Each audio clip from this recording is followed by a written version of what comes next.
Chapter 21, The Fall of a Great House. Your reviews are great, thank you. Chapter 20 by Lord Silvere. Events have become slightly grimmer since the Order's inaugural meeting, Professor Dumbledore declared, surveying those gathered in his office. Elphias Doge, Caradoc Dearborn, Emmeline Vance, Dorcas Meadows, Marlene McKinnon, Minerva McGonagall, and Alastor Moody each sat in the same chairs they had occupied at the original meeting. However, there were now two more chairs. Edgar Bones and Dedalus Diggle had been recruited. The first business of the meeting had involved bringing them up to speed. Now, Dumbledore was proceeding with what he planned on being normal business at all Order meetings. It would appear that Ashworth's information was correct, Dorcas mused. To a degree, at least, Marlene amended. From what I have heard, none of those who attacked that town appeared to possess the status of Dark Lord. Elphias Doge shook his head. The Dark Lord was not seen, he said, but those ruffians could not have possibly organized themselves.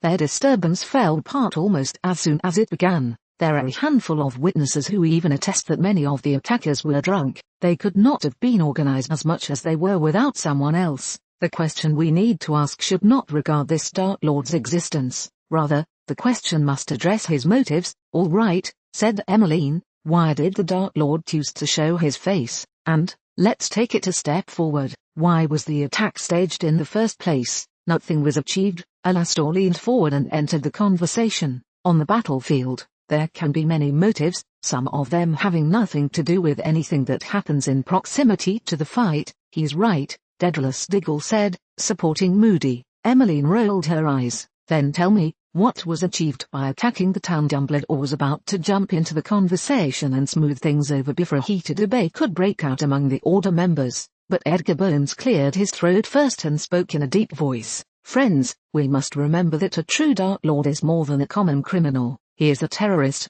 a general, a politician, and a practitioner of terrible, but great, magic. You speak well, Edgar, Dumbledore observed. You are also correct. The attack on the village may have been a test of the Ministry's ability to respond to such attacks. Caradoc twisted his lips distastefully. The Dark Lord would have done better to keep the element of surprise on his side. Now, Director Pruitt knows that Minister Black isn't paranoid. The Aurors will be more prepared now than they would have been this time. Alastor did not lean forward in his seat. The Dark Lord would have anticipated that the move would lose him the element of surprise, he pointed out. What does this gain him? Do you all think perhaps if he has a weightier objective in mind? Edgar observed slowly. Knowledge of how the Ministry forces react is more valuable than the element of surprise, except that we now know how his forces work, too, Dorcas said. Do we? Moody asked. Or did we see what he wanted us to see? Dumbledore held up one of his hands. At this point, it is useless for us to speculate. There are many possible motives. If we focus on our favorites, we may miss the true one. The only thing we can really do is plan how to react if a similar incident occurs. Are you suggesting we organize resistance? Marlene inquired. That may not be necessary, Dumbledore said. Alastor, what do you know about the Ministry's preparations? They are very good, Moody responded. Director Pruitt knows what he's doing. However, he is turning out to possess a very abrasive personality. On the other hand, you can't deny that he's grabbed this challenge by the horns. Our department protocols have already been altered so as to increase our response time dramatically. Then of course, he's making full use of our budget to increase the size of the Auror Corps. I don't think the Order needs to worry about providing fighting power. Everyone murmured their comments of approval quietly. Is there anything else of interest in the Ministry? Dumbledore asked. Moody hesitated. There may be internal strife. Director Pruitt appears to feel that Minister Black may not be fit to serve as minister now that Orion is dead. His opinion is quite evident in some of the things he has said and done.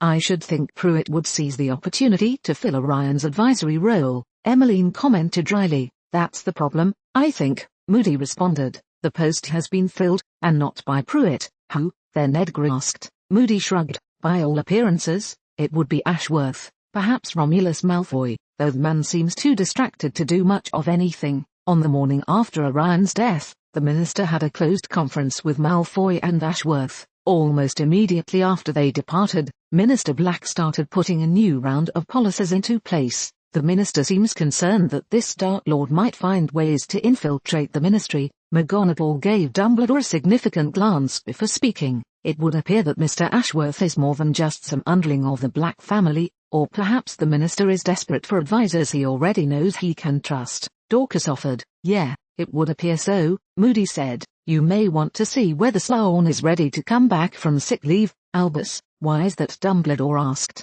Black sent Ashworth to personally observe the aftermath of the attack on that village, Moody informed everyone. Pruitt was very annoyed that Black bypassed normal channels. However, I suspect that it was a sign of things to come. We may see Ashworth assume a very senior position in the minister's administration soon. Extraordinary, Dumbledore said quietly. He sat in his chair silently, contemplating events. The Order watched him, unsure of what to say or where to go. Finally, Dumbledore spoke. I can't help but get the feeling that we are missing some vital information about how things are truly functioning with the Black family and their friends. The death of Orion has made things even more curious. Has the Ministry been able to discover more surrounding the events of his death? Was there foul play? Everyone looked to Moody for the answer. Moody shrugged. Officially, we have been unable to discover anything. There was no evidence of foul play on the corpse, though that would have easily been hidden by magic. His widow has not been cooperative, either. Maybe you should arrest her for the murder until she cooperates, Emmeline said.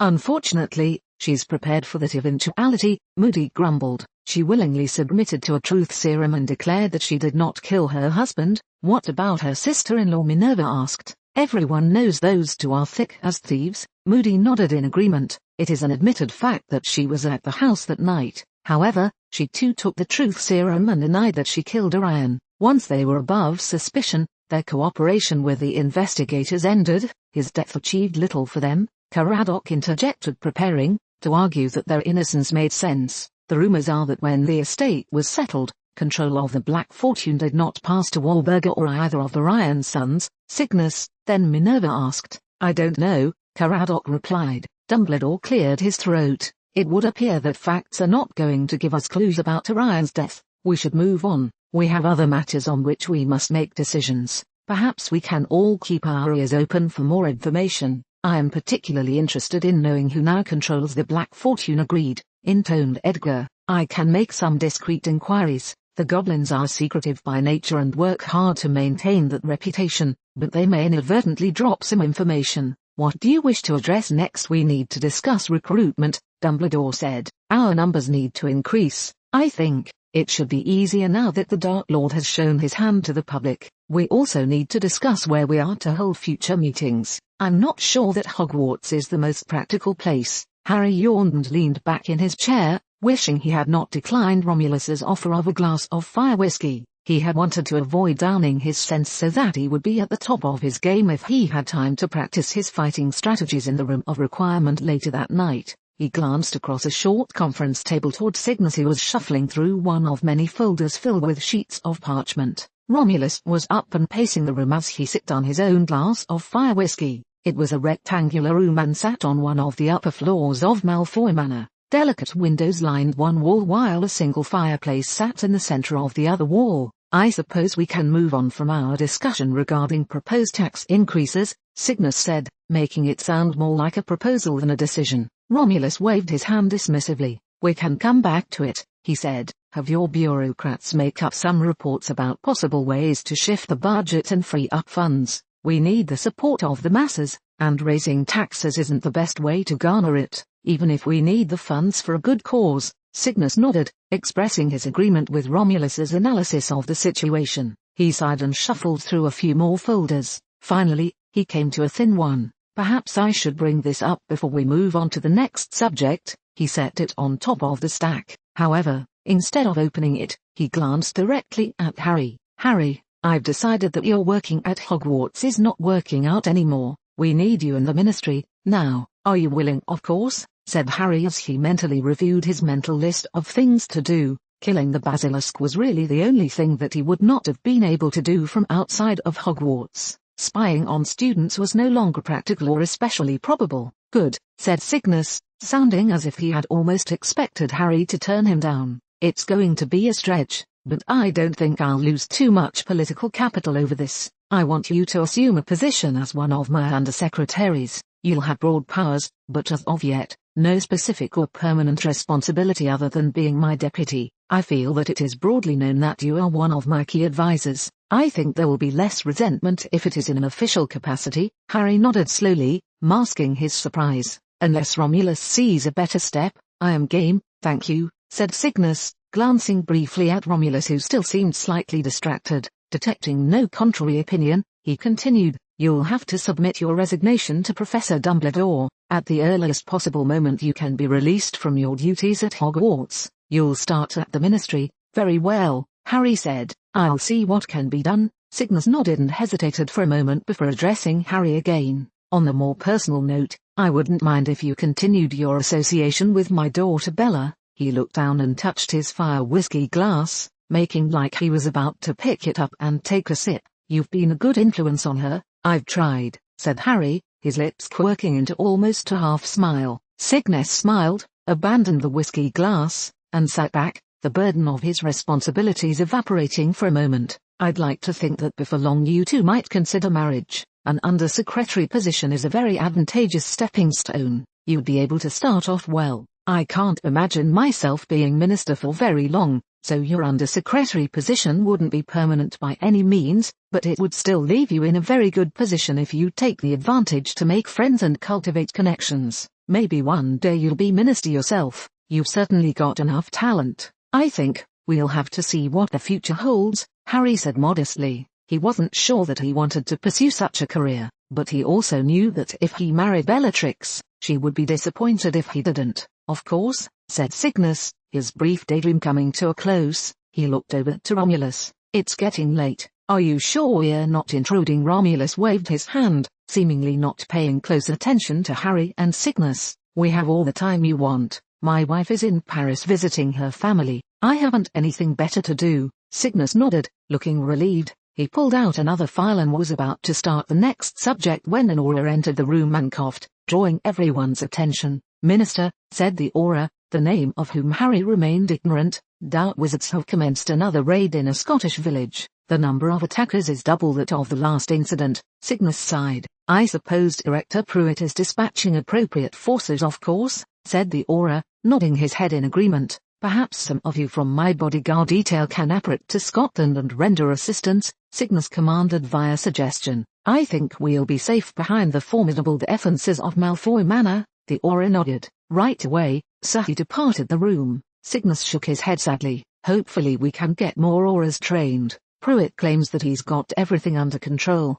but I still feel like we are being forced to stretch our resources to counter these attacks. I think we all know that they'll only increase in frequency and seriousness. He turned to the folder he had been about to address. The Wizengamot, he said tiredly. Romulus, we'll need your input on this one. Romulus joined them at the table, accepted several of the parchments from Cygnus and began to explain the issues before the Wizengamot, the support for and against said issues, and how they would affect Cygnus. It was exhausting, and Harry wondered how Romulus could possibly know so much about a subject so bland. As Romulus droned on, Harry's attention wandered despite his best efforts to focus on the subject at hand. If he was to be an undersecretary, wasn't his duty to pay attention to these things? Even Cygnus seemed bored and he stood to stretch and loosen his legs as Romulus verbally sifted through the Wizengamot reports, analyzing the issues and explaining the reasons behind the stances of various factions on each issue. As Harry watched Cygnus walk around, he finally convinced himself that he'd better listen carefully to Romulus's comments, and sit up in his chair. It appeared that Cygnus had become distracted. He was standing in front of one of the windows, pensively staring out into the blackness. Romulus continued to drone and Harry paid attention, until a new distraction overtook him. He couldn't help but stare at Bellatrix's father. The profile view of his face helped Harry see for the first time how much the man had aged since Harry had first met him. They should have found someone else to be minister, Harry observed sadly. Harry sighed quietly and continued staring at Cygnus while trying to pay attention to Romulus. Abruptly, Cygnus frowned and leaned forward. His mouth twitched as if he was about to say something, but he wasn't fast enough. The window exploded, glass ricocheting across the room as Cygnus was thrown back against the opposite wall, hitting it with a thud so loud that Harry knew he could not have survived. Despite this, Harry jumped from his chair and darted over to Cygnus's prone form as Romulus drew his wand. He's dead, Harry gasped, looking from Cygnus's bloodied corpse up to Romulus. Romulus set his jaw grimly and jabbed his wand toward the light fixtures overhead. The lights themselves became detached from the fixtures, taking the form of orbs. A swoop of Romulus's wand sent the lights shooting out the shattered window where they exploded like flares, one after another. Anyone outside would be temporarily blinded and very startled. It would buy them time. Realizing that kneeling over Cygnus's dead body would do no good, Harry stood, moved across the room, and checked the fireplace, already anticipating that the flue would be blocked. He was correct. Further testing revealed that anti-apparition wards had also been erected alongside wards to prevent portkey travel. Harry turned and watched as Romulus darted with lightning speed toward one of the unbroken windows. A glint in his eye, he arrived and parted the curtain delicately, so as not to attract the attention of the attackers outside. Joining Romulus at the window, Harry looked down at the front walk leading to Malfoy Manor. As Harry's eyes lighted upon the attackers very slowly approaching the manor front entrance, his scar pricked. Voldemort was among them. The others were mostly indistinguishable, though Harry could tell that they were probably not the students more recently recruited by Voldemort. They seemed older and walked with more confidence. Though Harry did not immediately recognize any of the Death Eaters, Romulus did. Lucius, he snarled, staring down at the approaching attackers. Harry studied the approaching group of Death Eaters more closely and spotted Lucius, walking near Voldemort. He had missed seeing the former students because he had been lost in Voldemort's shadow. There was a slight pause as Romulus continued to stare. Harry's instinct was to start blasting curses at the invaders, but he also wanted to see if Romulus had any better plans. "What do you want to do?" Harry asked urgently. Romulus weighed his options silently but quickly. Quick as he was though, Harry felt like an eternity had been wasted. Romulus turned to Harry and stared him in the eye with an intensity that bordered on violence. "I'm going to distract them while you escape," Romulus announced. "I want you to go. I think we either both stay or leave together," Harry protested, glancing down at the attackers. For some reason, they had paused on the front walk, hesitant to enter the manor. Harry and Romulus's lack of reaction beyond the light flares had left them nervous that some trap was about to be sprung upon them. Romulus ignored Harry's comment. He held up his hand, and without letting go of his wand, removed the Malfoy family ring. He gave it to Harry. "I've tried to disinherit Lucius, but there are complications. Fortunately, there is a loophole. You can take this ring and use it to access the Malfoy vault. There's no time to waste. As soon as you leave here, go to Gringotts and demand to see the Night Supervisor. Have the Malfoy gold removed from the vault and placed in another vault under your control. Every nut of it." Harry stared at Romulus, not sure what to say. "I'm sorry, Harry," Romulus said quietly. "We old men seem to have failed. Our time is long past. It's up to you and whomever you can befriend. You've already got Bellatrix Black. She isn't a witch to sneeze at. I still think we can both make it," Harry said, finally overcoming his shock as he limply held the Malfoy ring. He and his friends had escaped worse situations in the future. On the other hand, the odds did not look good. "My decision, Harry," Romulus declared. "Every decision hereafter will be yours, though. Do what you must to bring this bastard down." They both glanced out the window and saw that some of the Death Eaters were summoning enough courage to approach closer to the house and use various charms to test for ambushes near the manor's main entrance. Harry supposed that this being their first true raid, the Death Eaters had yet to master the deadly efficiency and speed they would later employ in killing countless others. "If you leave out the back, I think you'll escape notice if you're very careful," Romulus instructed Harry. "Run as fast as you can until you've passed their anti-apparition wards. They'll be quite far out, I think, both to keep us in and the auras out. Then remember, straight to Gringotts.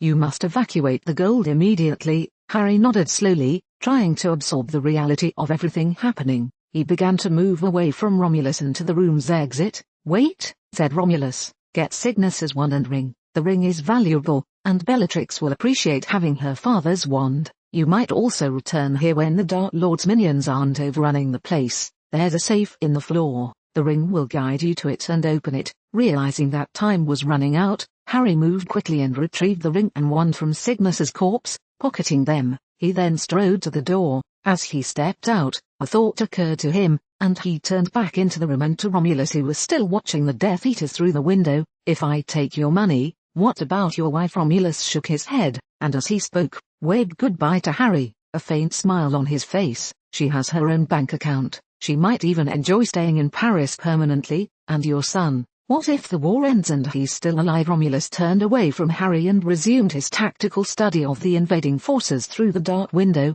I have no son. Lord Voldemort let a hiss of frustration escape from between his thin lips as he surveyed his Death Eaters cautiously inch toward Malfoy Manor. Cowards. He raised his wand, swung it forward and took aim at the double doors that guarded the entrance to the manor proper. A flaming impact hex burst forward, raced over the heads of his followers and collided with the doors, completely knocking down and destroying them. Our goal has been nearly achieved, he shouted, forward. Feeling motivated, the Death Eaters rushed forward, even young Lucius Malfoy, who was eager to please and caught in the excitement of the moment. Voldemort smiled in grim satisfaction. The young Malfoy heir would be invaluable. His pure blood influence and gold would be invaluable in the coming months and years. His influence might even go so far as to garner the election of a minister less hostile toward Voldemort. The difficulty of Lucius having assaulted the black girl would have to smooth it over. It wouldn't be hard, though. A little gold in the right pockets. Her father and uncle were dead and could hardly object.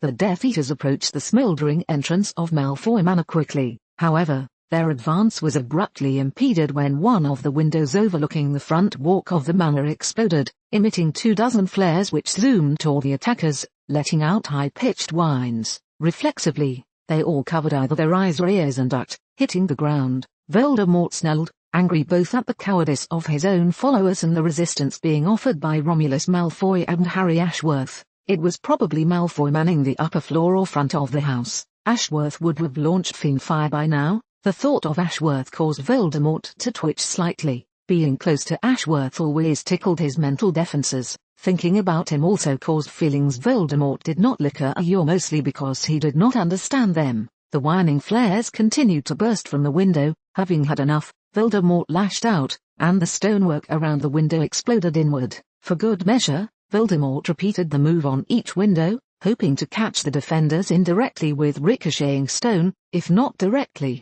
Silence reigned until Voldemort barked at his followers to move forward. However, before they could recover themselves, another barrage of spells emitted from one of the former windows of Malfoy Manor. Voldemort shot several spells toward the hole in the wall, but Malfoy had stopped shooting spells before they made contact. In the lull, Voldemort's followers started scrambling toward the entrance. The only safety was in the manor, below the second floor where the defenders couldn't see them. As they scrambled toward the entrance, Malfoy began to hurl killing curses downward. Voldemort began shooting back, not wanting to lose followers so early in his campaign. Ugly though, Malfoy's spells kept missing his Death Eaters. Voldemort frowned, wondering how it was possible that a veteran dueler like Romulus Malfoy could miss so often. Suddenly, the Dark Lord realized what was going on. He was aiming for one specific, moving target, his own son, Lucius. Voldemort waved his wand and summoned Lucius Malfoy through the air to safety. "Stay here,"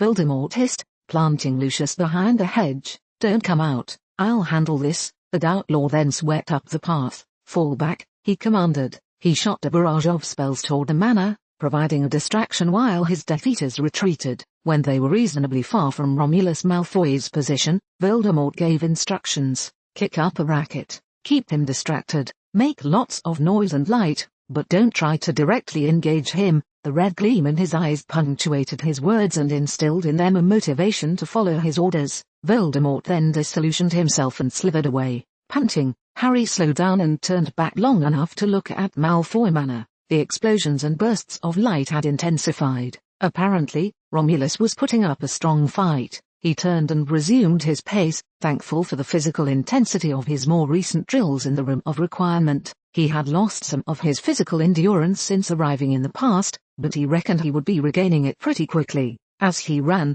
he felt his scar prick again. Harry thought he might feel murderous intent coming from Voldemort. Romulus had apparently become a thorn in the Dark Lord's side. Though the connection between Harry and the Voldemort of the past was weaker than the connection in the future, Harry could still ascertain some of the Dark Lord's more intense feelings when in close proximity to Voldemort. Fortunately, the mental strength Harry had been forced to develop during the war in the future dulled the connection somewhat. Still running, Harry felt a subtle change in the air around him via his magical senses and realized that he had finally passed through the Death Eaters' anti-apparition wards. With a sigh of relief, he glanced back at Malfoy Manor and then apparated away. The elusive tickle in Voldemort's mind vanished, and the Dark Lord knew that Harry Ashworth had escaped. He had probably exited the manor during the racket Malfoy had raised. It's a small matter, Voldemort reassured himself. Now I will not have to worry about him ambushing me. Cygnus Black had been the primary objective of the excursion,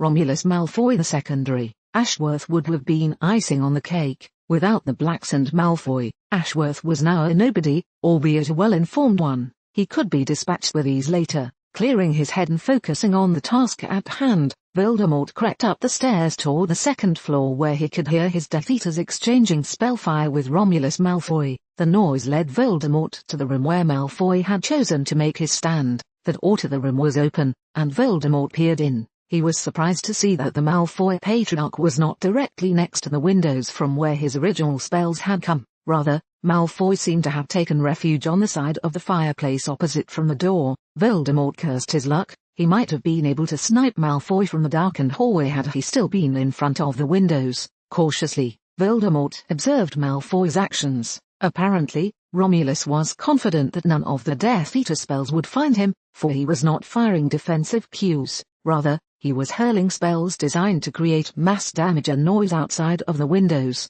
Grudgingly, Voldemort admitted that Malfoy's dueling strategy was successful. No longer were spells that Malfoy needed to worry about even coming into the room, though that had not been the case for the entire duel. Strewn across the room were debris, books, the remains of glass bottles, and splintered furniture. The air reeked of potions that had spilled and soaked the carpet. Indeed, the fumes were so thick that it was difficult to see across the entire room. Voldemort would have liked to believe his Death Eaters were responsible for the damage, but he suspected that most of it had come from his own spells. Grimly, Voldemort used a number of spells to hide himself and then crept into the room. It took a number of minutes, but Voldemort was finally able to maneuver into a position where he could take a clear shot at Romulus Malfoy. Malfoy was a mess, but there was a grim look on his face as he leaned back against the wall and continued to fire curses while he leaned on what seemed to be a walking stick. Voldemort's thin lips curled into a smile of glee. It was over. He raised his wand and shouted the killing curse, simultaneously allowing his illusory shields to drop.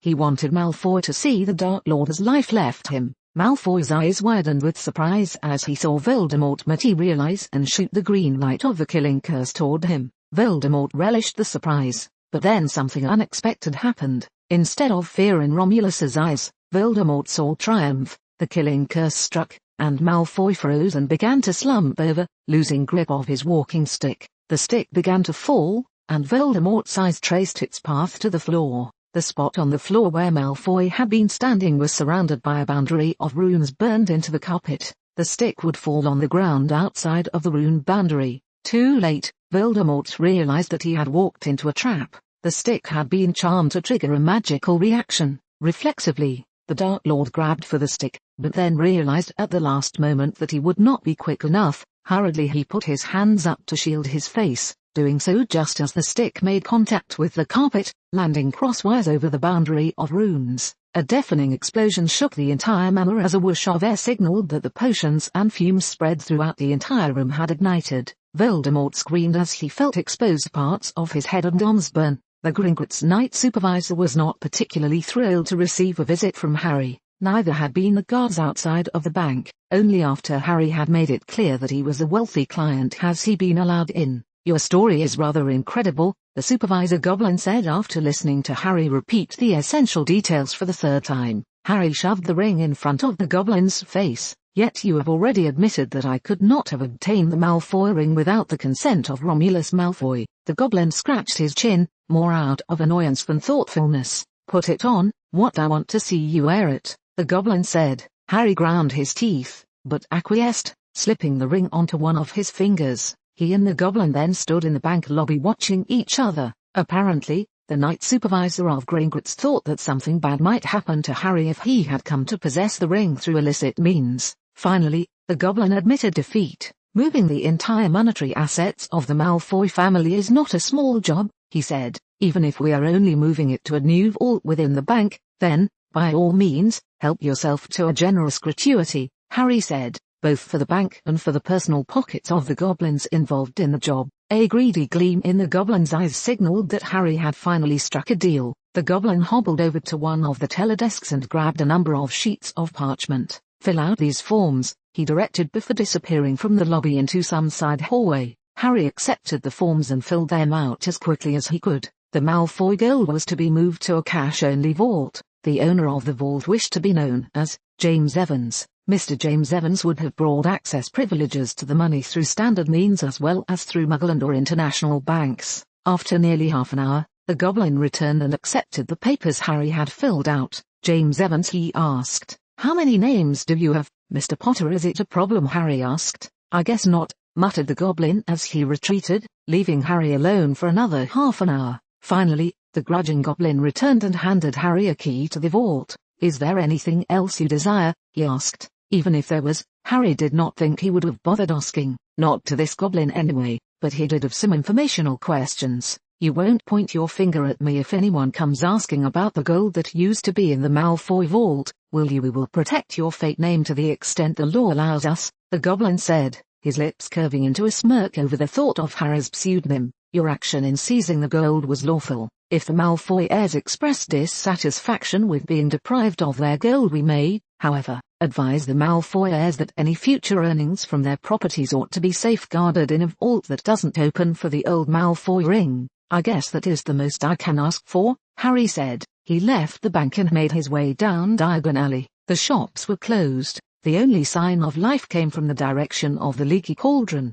Harry sighed. Stopping for a butterbeer at the pub was very tempting, but he didn't want to be anywhere around when the news of Cygnus's death spread. I guess I'll have to go notify Bellatrix, he told himself as he trudged away from the bank and to where he could apparate. Alastor Moody glared at the snake-eating skull hovering in the sky above what remained of Malfoy Manor. Apparently the mysterious Dark Lord had created a calling card for use at Attic's Uriel attacks, not those farces up in Scotland. Moody scanned the grounds, his eyes passing over the corpses of Minister Black's late bodyguards. He cursed whoever it had been that had allowed half of them to go to Scotland to help put down the Red Herring attack. Not that it would have helped to have the full contingent. Based on the devastation outside of the manor alone, they had not stood a chance. They might have held out longer, though. He was just preparing to return to the inside of the manor when Director Pruitt arrived. Despite the late evening hour, Pruitt's clothes were impeccable, though the man himself seemed quite hurried and permanently startled.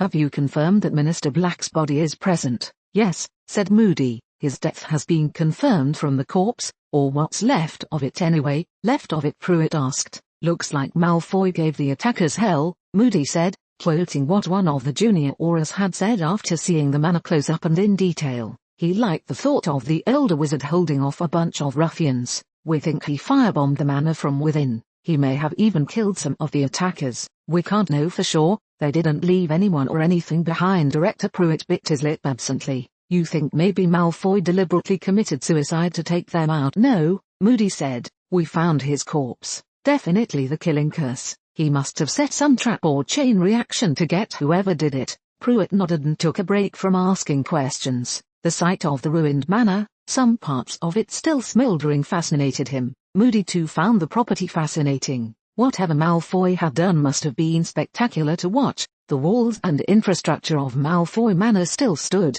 but for the most part, the building had been completely gutted. A great deal of money and construction might restore the manor to its former glory, but not for some time yet. Ashworth was here tonight, Pruitt said. Some of the minister's bodyguards who were sent up to the attack in Scotland told me. Didn't find his body, Moody said. Either he had the good fortune to leave before the attack or he managed to escape. If he escaped, why didn't he notify us of the ongoing attack? Pruitt mused. You're assuming he didn't leave before the attack occurred, Moody said. It doesn't matter, though. There's no way he did this. It's more than clear that the attackers came from the outside and practically had to lay siege. Further, killing Malfoy and Black does nothing for Ashworth. He has now lost the influence he had over the ministry. Yes, you're right, Pruitt mused. You might still look into it during your investigation, however. Moody nodded. He had every intention of doing so. Ashworth no longer had influence, but he had knowledge that the Order would need. He might even be able to clearly identify the attackers. I'll leave you to this, Pruitt told Moody. The Wizengamot is convening, and I must report on the situation. I think we'd better step up our guard until we can come to a complete understanding of what happened here and what the implications are. I want you to get to the bottom of this quickly and then start drafting proposals to prevent and defend from these sorts of attacks." Moody watched his superiors retreating back and imagined what tales he would tell the Wizengamot. Though Pruitt had not seen the body of Cygnus Black, he would nevertheless tell a moving tale of the horrific death the man had experienced. He would then warn them of the dangers witches and wizards everywhere faced. He was a politician to the bone, but Moody took comfort in the fact that the wizard who would undoubtedly become Minister of Magic was a fighter. Hogwarts was gloomy. The curfew had not quite arrived, yet an oppressive silence reigned over the castle. This told Harry that the news had arrived ahead of him while he had been waiting on the pleasure of the Gringotts goblins. Bellatrix would know by now. Harry made his way toward the Gryffindor dorms. He hoped more than expected to find Bellatrix there. It would make his job easier. He could tell the news and, if the situation dictated, could tactfully retreat, leaving her in peace to mourn her father. It had not occurred to Harry that he might have difficulty getting into the dorm, not knowing the password and not knowing being the head of house, but upon arriving in front of the portrait of the fat lady, it opened to reveal Sirius Black. It seemed that Sirius had been looking for Harry, probably using the Marauder's map. "Professor," Sirius said, looking rather depressed. "Were you there?" Harry nodded as Sirius motioned for him to come into Gryffindor Tower. He climbed in, and the portrait closed behind him. The common room was mostly empty. A number of students sat silently doing their homework, Lily Evans among them. Upon sighting Harry, she made a retreat toward her dorm. Harry presumed that she was going to notify Bellatrix that Harry had arrived. Sirius continued looking at Harry, clearly expecting details or some sort of comfort. Unable to deny his once and future godfather, Harry tried to explain briefly. "We were at Malfoy Manor. Cygnus was dead before we even knew what was happening." "Was the Dark Lord there?" Sirius whispered. "Yeah," said Harry. "How did you escape?" "Old Malfoy sacrificed himself," Harry said dully, movement at the stairs catching his attention. Bellatrix was descending. "You're going to have to excuse me," Harry told Sirius, nodding toward Bellatrix who was approaching. Bellatrix made it to where Harry was standing as Sirius walked away and found a seat next to where James was quietly studying. For the first time that Harry could remember, Bellatrix was completely speechless, though her violet eyes, which seemed larger than usual, peered into Harry's own eyes expressing what Harry thought might be desperation. Harry quickly recognized that she was still in shock. I would have defended him," Harry told her quietly, "but it was a surprise attack. Death was instantaneous. He didn't have a chance." She nodded and then looked at the floor. It seemed she didn't hold Harry responsible, or at least with regard to the immediate events of the night.